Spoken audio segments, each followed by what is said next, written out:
Nous allons maintenant discuter de l'entraînement des réseaux de neurones, c'est-à-dire comment on fait pour modifier les poids, les paramètres du réseau, la pondération de chacun des neurones, de telle sorte qu'on peut résoudre des tâches. On va voir qu'on va parler de descente de gradient et de rétropropagation. Petit rappel, en apprentissage automatique, on parle de la fonction de perte. C'est une façon donc d'évaluer un modèle et ses paramètres. Si on change les paramètres un petit peu, on change donc un petit peu la fonction de perte. Dans certains modèles, on peut obtenir directement les paramètres optimaux de manière analytique. C'est le cas, par exemple, des SVM. Par contre, pour les réseaux de neurones, il va falloir y aller pas à pas. C'est-à-dire qu'on va changer les valeurs des paramètres petit à petit, en suivant le guide, ce qu'on va appeler le gradient. Ça va nous permettre de minimiser la fonction de perte.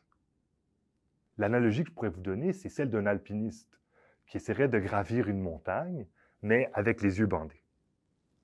Cet alpiniste-là devrait donc se dire à chaque pas de temps, à chaque seconde, dans quelle direction je veux aller. Une façon d'essayer d'atteindre le sommet est de toujours suivre la pente, c'est-à-dire toujours faire un pas pour monter le plus haut possible à chaque pas. C'est l'intuition derrière la descente de gradient. On va vouloir changer un peu les paramètres pour, dans notre cas, minimiser notre fonction de perte. Donc, rendre le modèle un peu meilleur à chaque fois. Donc, l'alpiniste essaie de monter la montagne pour arriver en haut. Nous, on va vouloir essayer de prendre des pas, donc de changer les paramètres pour essayer d'avoir un réseau de neurones qui performe très bien. Donc, il y a une petite fonction de perte. On va donc maintenant discuter de l'entraînement des réseaux de neurones par la procédure de rétropropagation. Ce qu'on veut, c'est donc avoir des réseaux de neurones qui arrivent à résoudre des tâches, donc qui arrivent à avoir des sorties qui sont très bonnes, c'est-à-dire qui sont très proches de la sortie voulue. Donc, on veut que la sortie prédite ait une petite erreur ou une petite fonction de perte par rapport à la sortie voulue. Évidemment, au début d'un entraînement d'un réseau de neurones, ça ne sera pas le cas.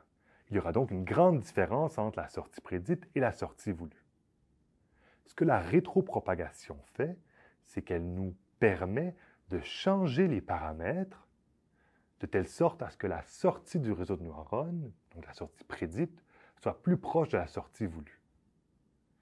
Pour ce faire, et c'est pour ça qu'on parle de rétropropagation, on va donc propager l'erreur qu'on a à la sortie à la couche ou aux paramètres de la couche de sortie. Donc, les paramètres qui sont les plus proches de la couche de sortie. Ça nous permet donc de modifier ces paramètres-là pour avoir une meilleure sortie. Évidemment, on ne va pas s'arrêter à ces paramètres-là. On va encore rétropropager l'erreur aux paramètres de la couche d'avant, par exemple la couche cachée. Et ces paramètres-là aussi, on va les faire changer un tout petit peu pour que notre sortie prédite soit le plus proche de la sortie voulue.